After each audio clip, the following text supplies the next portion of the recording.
There I'll do that sort of opinion journalist thing and give you some insight into what I think that means. So, I have been in software industry for a long time. I started my first company in the year 2000, and I started another company in 2004 on podcasting. And what Jeff said earlier really struck a chord with me, right? He said about predictions and judgment. So my company in 2004 was a podcasting company, and my prediction that podcasting would take off wasn't wrong. But the judgment about when that would take off was wrong, right? Because now podcasting is a big industry, but it wasn't then, so I should have done it a little bit later.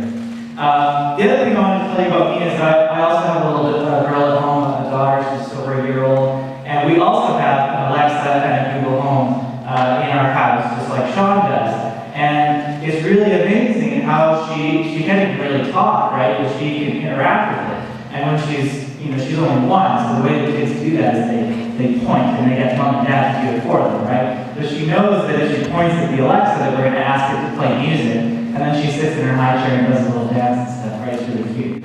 But I'm always wondering, like, what does this mean? Like, does she think there's a human behind the speaker? Does she think that it's a robot? Does she even, I have no idea what she's thinking. So what Sean was talking about and where that's all going, I think is really interesting as well. I'm an entrepreneurial journalist. My company is called Taproot, Edmonton, and we write stories about Edmonton. We talk about things that Edmontonians are curious about. And we do that in two primary ways right now. One are what we call roundups. So these are curated email newsletters about topics of interest. And we publish them on things like food and music and city council, but also tech and health innovation, and I'll come back to that. The other thing we do are long-form stories. So we do sort of investigative pieces. So somebody has a great question, we assign a writer to it, they do an investigation, they figure out what it is that maybe doesn't answer the question, but which explores it, and then we publish that in a story for people to read. And we've done some work around AI on both of these approaches. So two of the things we publish every week are the tech roundup and the health roundup. And the whole idea there is we're going to pay really close attention to all of the stuff that's happening in the ecosystem, and then we're going to fill you in on the 10 things that you need to know to stay on top of it. So we try to give you the cream of the crop every single week. If you just read this one email, you'd be really well informed about the space. And so what I wanted to do is just share with you, now that we've been doing these roundups for over a year, share with you a little bit about what we've seen in AI. Because I think it's interesting to get a little bit lower level.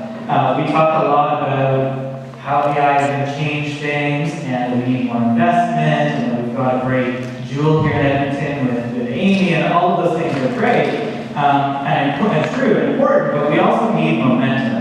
And one of the ways that I think media, like people like me, have a role to play in growing the AI ecosystem is in documenting what's happening and providing some of that momentum. So, what have we seen over the last year? I think it really, a lot of stuff started happening in April last year. So Edmonton hosted this event called Accelerate AB. This is a tech conference, business conference, and the theme was artificial intelligence.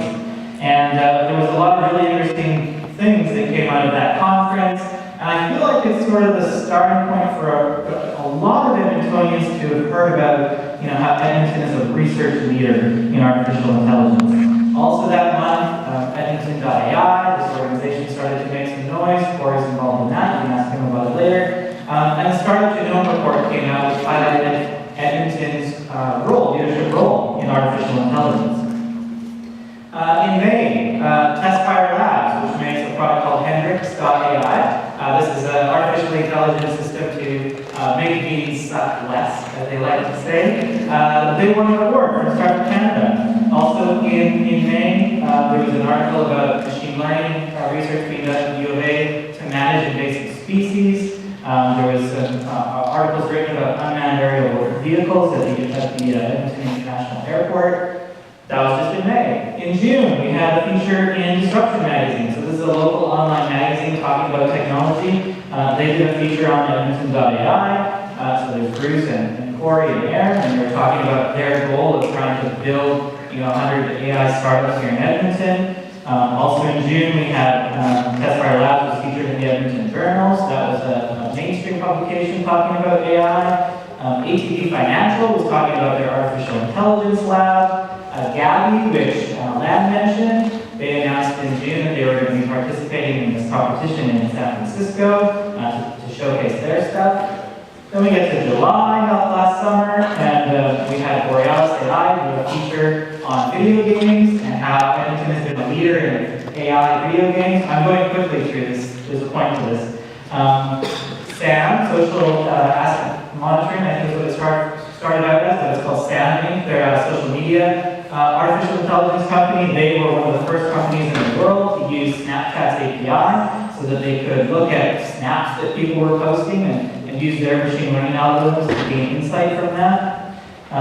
In August, that was sort of the last thing to the picture. This is from the AI Hub meetings that started to take place over the summer. So one of the things that happened is this group of business people, leaders in the space came together to talk about how do we grow the ecosystem. These are some of the post-it notes that they were talking about. In August, summer, it's nice in Edmonton, Fringe is going on. Even Fringe featured artificial intelligence. There was a show called Improvotics that had an artificially intelligent improv robot as part of the show, which was really cool. So that happened in August. There was some more of those AI Hub meetings that went on. And then we get to September.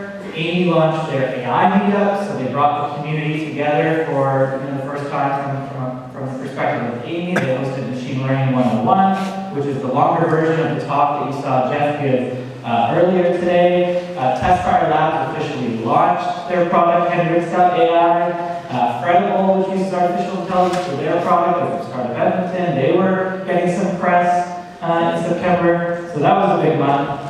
October, we got the announcement that Edmonton is going to host Singularity U, so this is a big national conference that's coming to our city, where people will be talking about artificial intelligence and all of these other really great advances. Sean, who you saw earlier, is going to be speaking at Singularity U. The other thing that happened in October that was interesting related to AI was the autonomous vehicle pilot project that the city of Edmonton did. So maybe some of you got the opportunity to go take a ride in an autonomous vehicle. That was kind of an interesting way for people who aren't in this room but maybe have heard about AI to get some exposure to it. In November, there was a lot that happened. There was $2.5 million announced for this artificial intelligence supercomputing hub. There was interviews with Jonathan Schaefer from the U of A and the new CEO of Amy.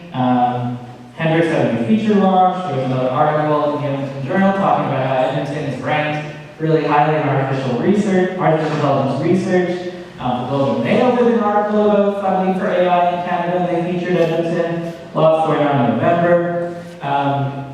We get to December, and in December it's Christmas. People have a sense that things slow down. We don't hear a lot. There was a lot that happened in December actually. So some of CFAR's organization welcomed 4 new chairs to Amy. We had, of course, Corey Jansen's contribution to the U of A of $1.3 million, I think it was, for a new professorship. So there was some big stuff that happened in December. Then we get to January. Amy announced that they're going to host the Deep Learning and Reinforcement Learning Summer School this year. Testfire and AltaML were both added to the federal government's list of qualified suppliers. And Testfire also announced that they were going to be pitching at South by Southwest. So that was pretty cool.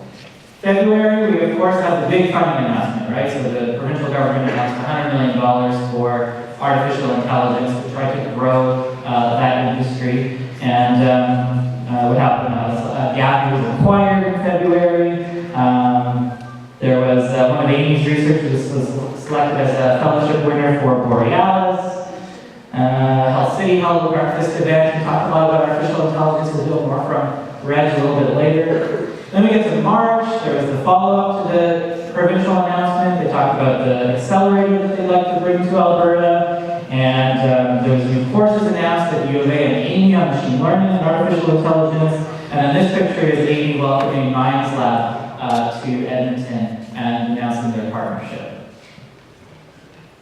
Okay, that was a lot, right? There's a lot of news really, really quickly. The whole idea there was to give you the sense that there's a lot happening in Edmonton, right? We write about it every single week. And I can tell you that every single single week, there is something about artificial intelligence in our tech roundup or in our health innovation roundup. And this is really exciting, right? There's a ton of stuff happening. So we hear that Edmonton's a leader, but we see it on the ground as well. There's actually things going on. Now, I'd like to get to the point, of course, where we have a separate, just AI-focused roundup, right? Maybe all of you will start companies and we'll get to the point where we have to dedicate a roundup just to what you're doing. And that would be fantastic. But already there's a lot happening. So I just want to highlight 3 things that I think are maybe sort of common threads between all of those headlines and news articles that I just told you about, okay? So the first is that Edmonton is a world leader in AI research. You know this. And I think what has happened over the last year is that more and more Edmontonians and Albertans have started to understand this. And you start to hear people repeat it. It becomes a common thing that people are talking about now. That's Dr. Richard Sutton talking about our path to AI leadership at Accelerate AD last year. So how did Edmonton get to where it is today? How did we become a leader? You know, that story is now starting to be shared more widely. I think that's the first trend. We're starting to see people do that. Also interesting, while that happened, you know, when Dr. Sutton did this talk in April last year, he said Edmonton is ranked 2nd in the world in research for artificial intelligence and machine learning. And then over the summer it was 3rd, and then we published an article in February and we're 4th. So if you actually look at the rankings, Edmonton's falling down a little bit. And so you heard Jeff earlier, I think, say that we're top 5, right, in the world. So that's what we say now. And that's this chart, right? This is csrankings.org, this website that ranks institutions on their research based on a number of factors.